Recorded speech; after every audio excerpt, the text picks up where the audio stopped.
பிரியமானவர்களே, ஆண்டவராகிய இயேசு கிறிஸ்துவின் நாமத்தினாலே உங்களை யாவரையும் அன்போடு கூட நான் வாழ்த்துகிறேன். ஆண்டவர் கிருபையாய் நமக்கு கொடுத்த இந்த புதிய நாளுக்காக முதலாவது நாம் ஆண்டவருக்கு நன்றி சொல்லுவோம். உன்னை தொடுவோன் என் கண்மணியை தொடுவதாக உரைத்ததாலே ஸ்தோத்திரம். அக்கினியின் மதிலாக அன்பரே என்னை காத்திடுமே, என்னை மறவா இயேசுநாதா, உந்தன் தயவால் என்னை நடத்தும். என்னை மறவா இயேசுநாதா, உந்தன் தயவால் என்னை நடத்தும். இந்த நாளுக்கு இந்த ஆண்டவர் கொடுக்கிற ஒரு வார்த்தை சகரியா தீர்க்கதரிசன புஸ்தகம் 2ஆம் அதிகாரம் 8வது வசனம். சகரியா 2:8. உங்களை தொடுகிறவன் அவருடைய கண்மணியை தொடுகிறான். இந்த காலை வேளையில் ஆண்டவருடைய வார்த்தை சொல்லுகிறது, உங்களை தொடுகிறவன் அவருடைய கண்மணியை தொடுகிறான் என்று சொல்லி. அவ்வளவாய் ஆண்டவர் தம்முடைய பிள்ளைகள் ஒவ்வொருவரையும், அவரை நேசிக்கிற ஒவ்வொருவரையும் கண்ணின் மணியைப் போல, கண்ணின் கருவழியை எப்படி இமைகள் மூடி பாதுகாக்கிறதோ அதே போல ஆண்டவன் நம்மை பாதுகாக்கிறார். அவரை தொடுகிறவன், ஆண்டவராகிய இயேசு கிறிஸ்துவை நேசிக்கிற எந்த ஒரு மனிதனையும் தொடுகிறவன் அவருடைய கண்மணியை தொடுகிறான் என்று ஆண்டவர் சொல்லுகிறார்.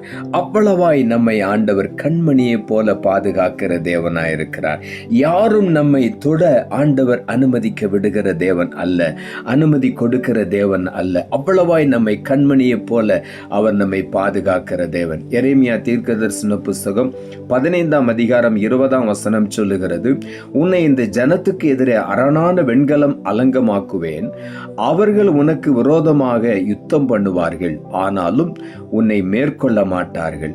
உன்னை ரட்சிப்பதற்காகவும் உன்னை தப்புவிப்பதற்காகவும் நான் உன்னுடனே இருக்கிறேன் என்று கர்த்தர் சொல்லுகிறார். இங்கே ஆண்டவருடைய வார்த்தை சொல்லுகிறது, அவர்கள் உனக்கு விரோதமாக யுத்தம் பண்ண வருவார்கள், ஆனாலும் உன்னை மேற்கொள்ள நான் விடமாட்டேன். உன்னை தொடுகிறவன் என் கண்மணியை தொடுகிறான். அவர்கள் உன்னை மேற்கொள்ள மாட்டார்கள் என்று ஆண்டவர் சொல்லுகிறார். உன்னை ரட்சிப்பதற்காகவும் உன்னை தப்புவிப்பதற்காகவும் நான் உன்னுடனே இருக்கிறேன் என்று கர்த்தர் வாக்கு பண்ணுகிறார். இந்த காலை வேளையில ஆண்டவருடைய சமூகத்தில் நான் உற்சாகமாய் காணப்படுவோம். காரணம், அவர் நம்மை கண்மணியை போல பாதுகாக்கிற தேவன். யாரும் நம்மை தொட ஆண்டவர் விட மாட்டார்.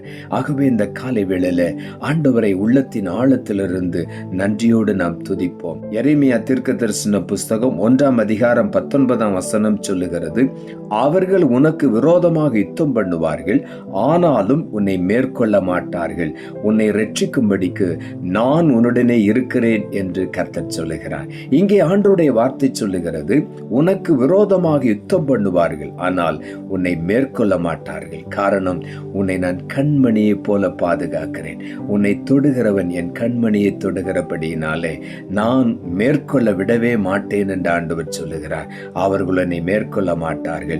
உன்னை ரட்சிக்கும்படிக்கு நான் உன்னுடனே இருக்கிறேன் என்று கர்த்தர் சொல்லுகிறார் என்று இங்கே ஆண்டவருடைய வார்த்தை சொல்லுகிறது. ஆகவே இந்த காலை வேளையில நம்மை ரட்சிக்கும்படி கர்த்தர் நம்மோடு கூட இருக்கிறார். நம்மை பாதுகாக்கும்படி கர்த்தர் நம்மோடு கூட இருக்கிறார். கண்ணின் கருவழியை இமைகள் மூடி பாதுகாப்பதை போல உன்னதமான தேவன் தம்முடைய செட்டைகளின் நிழலுக்குள்ளே நம்மை மறைத்து பாதுகாக்கிறார். லூக்கா எழுதின சுவிசேஷம் 10ஆம் அதிகாரம் 19ஆம் வசனம் இப்படியாய் சொல்லுகிறது, இதோ சர்ப்பங்களையும் தேள்களையும் மிதிக்கவும் சத்துருடைய சகல வல்லமையை மேற்கொள்ளவும் உங்களுக்கு அதிகாரம் கொடுக்கிறேன், ஒன்றும் உங்களை சேதப்படுத்த மாட்டாது. ஆண்டவர் நமக்கு அதிகாரம் கொடுத்திருக்கிறார்.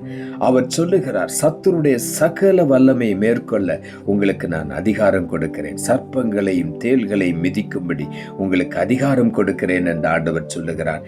அவைகள் ஒன்றும் உங்களை சேதப்படுத்த முடியாது. சத்துருடைய வல்லமை உங்களை சேதப்படுத்தவே முடியாது என்று ஆண்டவர் சொல்லுகிறார். கண்மணியை போல உங்களை நான் பாதுகாத்துக் கொள்ளுவேன். சத்துரு உங்களை தொட நான் அனுமதிக்க மாட்டேன் என்று இந்த காலை வேளையில் ஆண்டவர் உறுதியாக சொல்லுகிறார். சொல்லுகிறார். ஆகவே நாம் தைரியமாய் ஆண்டவரை நோக்கி நாம் பார்ப்போம். நிச்சயமாக அவர் நம்மோடு கூட இருந்து நம்மை காப்பாற்றுவார். சங்கீதங்களின் புஸ்தகம் 91 அதிகாரம் 3வது வசனம் சொல்லுகிறது, அவர் உன்னை வேடனுடைய கண்ணிக்கும் பாழாக்கும் கொள்ளை நோய்க்கும் தப்புவிப்பார். வேடனுடைய கண்ணிக்கு, வேடன் வைத்திருக்கிற கண்ணிக்கு எப்படி குருவி தப்புகிறதோ அதே போல என் ஆண்டவராகிய கர்த்தர் நம் ஒவ்வொருவரையும் தப்புவித்து காத்து கொள்ளுவார். அவருடைய செட்டைகளுக்குள்ளே நம்மை மறைத்துக் கொள்வார். பாழாக்கும் கொள்ளை நோய்க்கும் அவர் தப்புவிப்பார் என்று வேதம் சொல்லுகிறது. எந்த கொள்ளை நோய் கூட உன்னை தொடாதபடிக்கு அவர் தம்முடைய கண்மணியை போல பாதுகாத்துக் கொள்வார். ஆகவே இந்த காலை வேளையில உற்சாகமாய் ஆண்டவரை நாம் துதிப்போம். சங்கீதங்களின் புஸ்தகம் 17 அதிகாரம் 8வது வசனம் சொல்லுகிறது, கண்மணியை போல என்னை காத்தருளும் என்று தாவீது எழுதுகிறார். கண்மணியை போல நம்மை காக்கிற ஒரு தேவன், அவர் நம்மை ஒருபோதும் கைவிட மாட்டார். கண்மணியை இமைகள் மூடி பாதுகாப்பதை போல ஒரு சின்ன காயம் கூட நம்முடைய கண்களில் படாதபடிக்கு நம்மை அவருடைய கண்மணியை போல பாதுகாத்துக் கொள்வார். அவருடைய இமைகளினாலே நம்மை மூடி பாதுகாத்துக் கொள்வார். ஆகவே இந்த காலை வேளையில ஆண்டவருக்கு நன்றி சொல்லுவோம். நிச்சயமாகவே இந்த காலை வேளையில் ஆண்டவர் சொல்லுகிறார், உங்களை தொடுகிறவன் அவருடைய கண்மணியை தொடுகிறபடியினாலே ஒருபோதும் ஆண்டவர் அவருடைய கண்மணிகளாக நம்மை வைத்து ஒருவரும் நம்மை தொடாதபடி, ஒரு தீங்கும் நம்மை அணுகாதபடி, ஒரு நோயும் நம்மை அண்டாதபடி ஆண்டவர் நம்மை பாதுகாத்துக் கொள்வார்.